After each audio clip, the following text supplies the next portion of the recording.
Ako mag 3 years na ko diri sa Japan, no. So daghan kay mga nag-ansad nako sa sulod sa 3 years.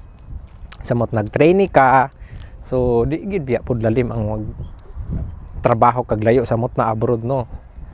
So daghan kay kag makatunan nga wala nimo na expect pag abot dire. Unang-una gyud sus. Pag unang abot gyud nimo dire kay depende siguro sa uban, no, bisag unsa ka ka-excited manibag-o man jud ka pag abot dir mo dire. So daghan kay kag i-adjust sa imong kaugalingon. Sa akong tulo ka tuig dire. So daghan ka mga struggle nga magian, stress sa lain-lain nga aspeto sa imong kinabuhi, pero dapat ma-handle gid na nimo kay imo maning gikuan. Imuha maning gipangarap. So ang uban maka-decide na nga muuli na lang. Di na gid nako kaya, so moabot mo ka sa punto nga ingon ana, no.